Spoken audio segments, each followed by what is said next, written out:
பொறியியல் மாணவர்களுக்கான விண்ணப்ப பதிவு தொடங்குது. நாளை மறுநாள் 12ஆம் வகுப்பு பொதுத் தேர்வு முடிவுகள் வெளிவருது.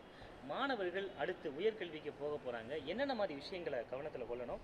இந்த பொறியியல் மாணவர் சேர்க்கை முன்பதிவு, இந்த பதிவு அப்படின்னு ரெஜிஸ்ட்ரேஷன் வந்து அடுத்தடுத்த கட்டங்களாக என்னென்ன நடவடிக்கை இருக்கும்? மாணவர்கள் எந்த அளவுக்கு ஒரு கவனமாக அதில் செயல்படணும்னு நினைக்கிறீங்க? ஸோ இது ஃபஸ்ட்டு வந்து உங்களோட தேர்வு முடிவுகள் நாளை மறுநாள் 8ஆம் தேதி வருது. உங்களுக்கு நாளைக்கு வந்து இவங்க வந்து ஓப்பன் பண்ணுறாங்க அப்ளிகேஷன். இந்த அப்ளிகேஷனில் பேசிக் இன்ஃபர்மேஷன் வந்து கேட்பாங்க. உங்கள் ஸ்டூடெண்ட்டு, கம்யூனிட்டி சர்டிஃபிகேட், உங்கள் ஃபோட்டோகிராஃப், வாட் மார்க் ஷீட்ஸ் எல்லாமே வந்து கேட்பாங்க. ஸோ இந்த மார்க்ஸ் வந்து நீங்கள் வந்து எல்லாமே அந்த தமிழ்நாடு இன்ஜினியரிங் டிஎன்இ ஆன்லைன் இணையதளத்தில் வந்து எப்படி ஃபில்லப் பண்ணணும்னு கொடுத்துருப்பாங்க. நீங்கள் அதில் போய் அந்த ப்ரொசீஜரை நீங்களே ஃபாலோ பண்ணி நீங்கள் அப்ளை பண்ணலாம். இல்லைன்னா தமிழ்நாடு இன்ஜினியரிங் அப்ளிகேஷன் வந்து டிஎஃப்சின்னு வந்து எல்லா அரசு பொறியியல் கல்லூரிகளையும் வந்து உருவாக்கியிருக்காங்க. இந்த அரசு பொறியியல் கல்லூரிகளில் அங்கே அந்த பேசிக்கலி வந்து அந்த டிஎஃப்சி சென்டரில் வந்து நிறைய வந்து ஒரு பேசிக்கலி உங்களுக்கு அப்ளிகேஷன் பண்ண முடியல, எங்கள் வீட்டில் கம்ப்யூட்டர் இல்லை அப்படின்னா தயவுசெய்து இந்த வெளியே போய் நீங்கள் வந்து பண்ண வேண்டாம். ஏன்னா நாங்கள் சென்ற ஆண்டு நிறைய பேர் பார்த்தோம். நிறைய வந்து இதில் வந்து ஒரு ரியல் எஸ்டேட்டை விட இது வந்து ஆள் பிடிக்கிறது வந்து, ஏன்னா நீங்கள் எல்லா ப்ரொஃபஸருக்கும் டார்கெட் கொடுத்துருக்காங்க. நீங்கள் இந்த வேலையில் இருக்குன்னா இத்தனை பேர் பிடிச்சிட்டு வாங்கன்னு சொல்கிறாங்க. அதனால் வந்து எங்கேயும் போய் தனியாரில் வந்து நீங்கள் கொடுத்தீங்கன்னா உங்களுக்கு தெரியாமல் அவங்க அந்த இன்ஃபர்மேஷன்ஸ் ஏதாவது லாகின் பாஸ்வேர்டு இதெல்லாம் வந்து வச்சுக்கிட்டாங்கன்னா நாளைக்கு அவங்க என்ன வேணாலும் உங்களுக்கு வந்து மேனிப்புலேட் பண்ணலாம். அதனால் நீங்களே வந்து இந்த அரசு பொறியியல் கல்லூரிகளில் உள்ள டிஎஃப்சி சென்டர் அது வந்து அங்கே உள்ளே போனீங்கன்னா அவங்க வந்து உங்களுக்கு அப்ளிகேஷன் ப்ரொசீஜருக்கு எல்லாமே ஹெல்ப் பண்ணுவாங்க. அவங்கள்ட்ட வந்து உங்களுக்கு வேணுங்கிற டீட்டெயில்ஸை வந்து நீங்கள் ஃபில்லப் பண்ணி அந்த ஆர்டரில் நீங்கள் வந்து பண்ணிக்கலாம். இது ஒன்றும் பெரிய ஒரு ராக்கெட் சயின்ஸ்லாம் இல்லை. ஆனால் வந்து ப்ரைவேட் ப்ரௌசிங் சென்டரில் போய் நீங்கள் வந்து டேட்டாவை எங்கேயும் போய் ஷேர் பண்ண வேண்டாம், எங்கேயும் போய் தெரியாத இடங்களில் போய் பண்ண வேண்டாம். நிறைய இப்போ வந்து நான் சென்ற ஆண்டு பார்க்கும்போது சில ஆசிரியர்களே வந்து நாங்கள் பண்ணித்தரோம், நீ ரொம்ப கஷ்டப்படுவ அப்படின்னு சொல்லி வாங்கிட்டு அவங்களுக்கு வேணுங்கிற கல்லூரிகள்லாம் சர்டிஃபிகேட்டையும் வாங்கி வச்சுட்டு அதெல்லாம் பண்ணுறாங்க. அதனால் எந்த சர்டிஃபிகேட்டையும் யார்ட்டையும் கொடுக்காதீங்க. இது எல்லாத்தையும் நீங்களே வந்து ஒரிஜினல்ஸ் நீங்கள் வச்சுருங்க. ஈவன் ஜெராக்ஸ் கூட மற்றவங்களுக்கு கொடுக்காதீங்க. உங்கள் காப்பி உங்களோட மட்டும்தான் இருக்கணும். அவரை சித்தப்பா பையன் கேட்குறாரு, அவங்க கேட்குறாங்க, இதெல்லாம் அப்படியே உங்கள் இது வந்து சர்டிஃபிகேட் ட்ராவல் ஆச்சுன்னா உங்கள் இன்ஃபர்மேஷன் வெளியே போயிட்டே இருக்கும். அதனால் நீங்கள் இன்ஃபர்மேஷனுக்காக நீங்கள் வந்து எல்லாமே கவுன்சிலிங் வழியே உங்களுக்கு எல்லாருக்குமே சீட் கிடைக்கும். நிறைய சீட் வேக்கன்சி இருக்குது. இதில் வந்து என்னென்னா குறிப்பாக வந்து இந்த கல்லூரிகள் வந்து அடுத்து சாய்ஸ் ஃபில்லிங் ப்ராசஸ், இந்த அப்ளிகேஷன் நீங்கள் இப்போ முடித்த உடனே அவங்க தரவரிசை பட்டியல் வந்து வெளியிடுவாங்க. அந்த தரவரிசை பட்டியலில் வந்து நீங்கள் எந்தெந்த கம்யூனிட்டி என்ன ரேங்க்கு, உங்கள் முன்னாடி எவ்வளோ பேர் இருக்காங்க அப்படின்னு லிஸ்ட் போடுவாங்க. அந்த லிஸ்ட்டையும் பார்த்து நீங்கள் பயந்துடக்கூடாது. எனக்கு சீட் கிடைக்காதா, எனக்கு ஒரு வேளை எனக்கு ரேங்க் ரொம்ப பின்னாடி இருக்குது அப்படின்னு பயந்துட வேண்டாம். ஏன்னா இதில் என்ன ஆகும்னா உங்கள் முன்னாடி எவ்வளோ பேர் வந்து டீம் டு பி யூனிவர்சிட்டிஸ்க்கு போயிருக்காங்கன்னு தெரியாது, எவ்வளோ பேர் ஐஐடிக்கு போகிறாங்கன்னு தெரியாது, எவ்வளோ பேர் மெடிசன் படிக்க போகிறாங்கன்னு தெரியாது, எவ்வளோ பேர் எனக்கு இதெல்லாம் வசதி இல்லைங்க நான் லோக்கல் ஆர்ட்ஸ் அண்ட் சயின்ஸ் தான் படிக்க போகிறேங்கிறவங்க தெரியாது.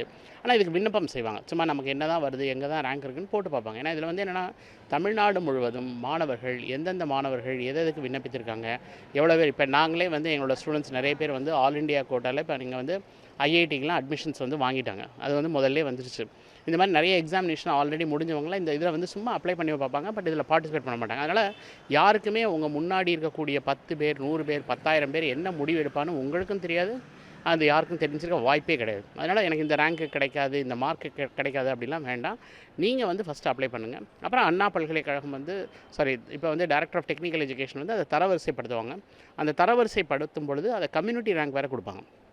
அதனால் வந்து அதுக்கப்புறம் வந்து சாய்ஸ் ஃபில்லிங் அப்படின்ற ஒரு ப்ராசஸ் இருக்குது. இப்போ இந்த இது முடிச்ச உடனே இந்த மெரிட்டை கொடுத்ததுக்கப்புறம் சாய்ஸ் ஃபில்லிங் வந்து இந்த மார்க்லேருந்து இந்த மார்க் உள்ளவங்க வந்து நீங்கள் வந்து சாய்ஸ் ஃபில்லிங் வாங்க அப்படின்னு கூப்பிடும் பொழுது அந்த இடத்துல போய் சாய்ஸ் ஃபில்லிங் போகும்போது நம்ம கரெக்டாக வந்து பண்ணணும். எதுக்காக இதை கொடுக்க வேணாம் அப்படின்னா, நாங்கள் நிறைய மாணவர்கள் பார்க்குறோம், குறிப்பாக வந்து சின்ன சின்ன ஊர்களில் திருவண்ணாமலை, விழுப்புரம், விருத்தாச்சலம் இந்த மாதிரி ஒரு சின்ன ஊர்களெலாம் என்ன பண்ணுறாங்கன்னா அவங்க டீச்சர்ஸே இதை வாங்கி வச்சுக்கிறாங்க. அங்கே உள்ள ஒரு ப்ரொஃபஸரோட சேர்ந்துட்டு இந்த பையனுக்கு நான் இங்கே தான் சீட் வாங்கி தரேன், சாய்ஸ் ஃபில்லிங் நாங்கள் தான் போட்டு தருவோம் அப்படின்னு. ஏன்னா ஆசிரியர்கள் நம்புங்க, அது உண்மையிலே அவங்க நல்ல ஒரு எண்ணங்களோட இருக்கக்கூடிய ஆசிரியர்கள் நிறைய பேர் இருக்காங்க. இப்போ அந்த ஒரு விகிதாச்சாரமும் மாறுதுங்கிறதுனால நீங்கள் வந்து இதை நீங்கள் தான் பண்ணணும்.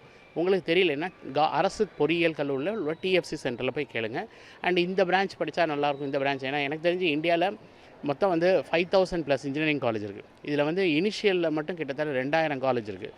அண்ட் பிரான்ச்சஸ் வந்து 265 பிரான்ச்சஸ் ஏஐசிடி அப்ரூவ்ட் பிரான்ச்சஸ் இருக்குது. நமக்குலாம் ஹார்ட்லி ஒரு 10 பிரான்ச்சஸ்க்கு மேலே தெரியாது. ஏன்னா லட்சத்தில் போட்டுட்டு கம்பீட் பண்ணி காணாமல் போகிறத விட 4 வருஷம் கழிச்சு எனக்கு வேலை கிடைக்கலன்னு கவலைப்படுறத விட ஒரு சில கோர்சஸ் நீங்கள் எடுத்துகிட்டு உங்களுக்கு விருப்பம் இருந்ததுன்னா அந்த துறையிலையும் நீங்கள் வந்து போய் நல்லா சாதிக்கலாம். அதனால் நீங்கள் எப்படி சூஸ் பண்ணுறீங்கிறதெல்லாம் முதல்ல இதை விண்ணப்பம் செய்யுங்க. எனக்கு வந்து இதில் கிடைக்காது, எனக்கு மதிப்பெண்கள் வராது, ஐயோ என் மாணவன் குறைஞ்சிச்சுன்னா நீங்கள் உங்களை மட்டும்தான் கம்பேர் பண்ணுறீங்க. ஏன்னா உங்கள் முன்னாடி எவ்வளோ பேர் எந்தெந்த மதிப்பெண்கள் வாங்கியிருக்காங்க, இவங்க எந்தெந்த டெமோகிராஃபியில் இருக்காங்க. இப்போ உதாரணம் நாரோ இல்லை ஒரு திருநெல்வேலி கன்னியாகுமரி டிஸ்ட்ரிக்ட்டில் படித்த பொண்ணு வந்து அந்த ஊரை விட்டு நான் வரமாட்டேன், உங்களோட அதிகமான மதிப்பெண்கள் வாங்கிக்கலாம். அவங்களுக்கு வந்து கவர்மெண்ட் இன்ஜினியரிங் காலேஜ் திருநெல்வேலி எனக்கு போதும் அப்படின்னு நினச்சாங்கன்னா அவங்க இந்த காம்படிஷனில் வரமாட்டாங்க. அதேமாதிரி இன்னொருத்தர் வந்து கோயம்புத்தூர் சைடில் இருப்பார், நான் எனக்கு கோயம்புத்தூரில் இருக்கிற காலேஜஸே போதும், நான் ஏன் வந்து நான் சென்னைக்கு வரணும் அப்படின்னு அவர் விருப்பப்படலாம். ஒவ்வொருத்தரோட விருப்பங்களும் மாறும். அது தனிப்பட்ட தனிநபரோட விருப்பங்கள். அதனால் இந்த ரேங்க்குக்கு இங்கே கிடைக்கும், இந்த காலேஜில் இது கிடைக்கும், கட் ஆஃப் இதெல்லாம் கட் ஆஃப் பார்க்காதீங்க. கட் ஆஃபில் இன்னொரு தேரி என்னன்னா பஞ்சிங் அப்படின்னு ஒரு கான்செப்ட் இருக்குது. பஞ்சிங்னா என்னென்னா இந்த ஆண்டு 90லேருந்து 91க்குள்ளே உதாரணமாக ஒரு 10,000 பேர் இருந்தாங்கன்னா அடுத்த வருஷம் வந்து இதில் வந்து 25,000 பேர் இருக்க வாய்ப்பு இருக்குது, இல்லை 2,000 பேர் கூட இருக்க வாய்ப்பு இருக்குது. அப்போ இந்த ரேஞ்சை வந்து மாறும். கட் ஆஃபை வச்சு நீங்கள் வந்து பார்க்கவே கூடாது. எல்லாத்துலேயும் ஐஐடிலையும் சரி நீட்லேயும் சரி இந்த கட் ஆஃபை பார்த்து தான் நம்ம வந்து காணாமல் போகிறோம். கட் ஆஃபை வந்து பாடாதீங்க. இது வந்து யாருக்குமே தெரியாது. நீங்கள் விண்ணப்பம் செய்யணும். விண்ணப்பம் செய்தால் நீங்கள் ஃபஸ்ட்டு அந்த அப்ளிகேஷன் போட்டால் தான் இந்த காம்படிஷனுக்குள்ளே இருப்பீங்க. இதில் வந்து அரசு பள்ளி மாணவர்கள் இவங்கெல்லாம் வந்து எங்கள் வீட்டில் கம்ப்யூட்டரில் அப்படிலாம் போய் யார்ட்டையும் ஏமாந்துடாதீங்க. எங்கே உங்கள் ஊர் பக்கத்தில், ஏன்னா எல்லா அரசு பொறியியல் கல்லூரிகளும் ஆல்மோஸ்ட் நமக்கு டிஸ்ட்ரிக்ட் வாரியாக இருக்குது. அங்கே பக்கத்தில் உள்ள கல்லூரிகளில் போய் அந்த டிஎஃப்சி சென்டரில் போய் நீங்கள் கேட்டு அதை வச்சு நீங்கள் பண்ணிவிட்டு உங்கள் சர்டிஃபிகேட்ஸை யார்ட்டையும் ஷேர் பண்ணாமல் அதை பத்திரமா வச்சுக்கோங்க. இன்னொன்று வந்து நிறைய பொது வழியில் வந்து இன்றைக்கி நான் பார்க்குற வரைக்கும் என்னென்னா ஒரு சரியான இன்ஃபர்மேஷனுக்கு நீங்கள் 1 கோடி தவறான இன்ஃபர்மேஷனை பார்க்க வேண்டியது. ஏன்னா இன்றைக்கி இன்ஃபர்மேஷன் எக்ஸ்ப்ளோஷன். இதில் நமக்கு எந்த இன்ஃபர்மேஷன் ரைட் டைமில் ரைட் இன்ஃபர்மேஷன் கிடைக்கணும். அந்த இன்ஃபர்மேஷன் கிடைக்கலன்னா நம்ம இந்த தவறான இன்ஃபர்மேஷன் வழியாக எங்கே போய் மாட்டி. ஏன்னா +2க்கு அப்புறம் வந்து லைஃப் வந்து ரொம்ப ரொம்ப முக்கியமானது. அப்படியே வாழ்க்கையை தலைகீழ மாற்றி போடக்கூடியது. இந்த இடத்துல நம்ம வந்து யோசித்து சிந்தித்து நிறைய பேர்கிட்ட கேட்டு ஃபைனல் இயர் ஸ்டூடெண்ட்ஸ்லாம் பேசி இந்த காலேஜ் எப்படி இருக்குது என்னெல்லாம் நீங்கள் முதல்ல ரிசர்ச் பண்ணி வைக்கிறதெல்லாம் வச்சுக்கோங்க. அண்ட் என்னை பொறுத்த வரைக்கும் வந்து பிளேஸ்மெண்ட் எல்லாமே வந்து இண்டஸ்ட்ரி வந்து இப்போ எல்லாமே டெக்னாலஜிக்கல் நிறைய அட்வான்ஸ் பண்ணுறதுனால வேலை வாய்ப்புகள் குறைந்து கொண்டே வரக்கூடிய காலத்தின் கட்டாயத்தில் இருக்கும். அதனால் நீங்கள் உயர்கல்வியை கட்டாயம் படிக்க வேண்டியிருக்கும். இந்த கல்வியோடு நமக்கு முடித்தா உடனே வேலை கிடைக்கும் அப்படின்னு திங்க் பண்ணி வராதிங்க. நல்லா படிக்கணும்னு வாங்க. படிக்கிறத பழக்கப்படுத்திக்கிங்க. அப்படின்னா என்ன கொடுத்தாலும் நீங்கள் படிப்பீங்க. நிறைய வாய்ப்புகள் நிறைந்த உலகம். உங்கள் பாப்புலேஷன் வேர்ல்ட்லேயே கிடையாது. அதனால் நீங்கள் பொறியியல் எடுத்தும் நீங்கள் நல்லா போகலாம். இதை தவிர நீங்கள் வந்து தமிழ்நாடு கவர்மெண்ட் வந்து இப்போ தமிழ்நாடு காசா அப்படின்னு ஒரு அடுத்த government arts and science admissions வந்து ஓப்பன் பண்ண போகிறாங்க. அதுவும் நீங்கள் ட்ரை பண்ணுங்கள். அதுலேயும் உங்களுக்கு அரசு கல்லூரிகளில் உங்களுக்கு வந்து சீட்ஸ் வந்து நிறைய கிடைக்கும். பேராமெடிக்கல் அப்ளிகேஷன் ஓப்பன் ஆகும். மருத்துவத்துறையில் வந்து உங்களுக்கு வந்து அதுக்கப்புறம் வந்து தமிழ்நாடு வேளாண் பல்கலைக்கழகம் டிஎன்யூ அப்ளிகேஷன் ஓப்பன் ஆகும். அதுக்கப்புறம் கால்நடை மருத்துவ பல்கலைக்கழகம் ஓப்பன் ஆகும். இது மாதிரி எல்லா இன்ஸ்டியூஷனையும் நீங்கள் வந்து தமிழ்நாடு, ஏன்னா அரசு கல்லூரிகளில் படிப்பதற்கு செலவு மிக மிக குறைவு. ஒரு வருஷத்துக்கே உங்களுக்கு வந்து 15,000 தான் ஆகும். ஒரு செமஸ்டருக்கு 15,000 ஆகும். உங்களுக்கு மொத்தமாக ஒரு வருஷத்துக்கு 30,000 தான் ஆக போகுது.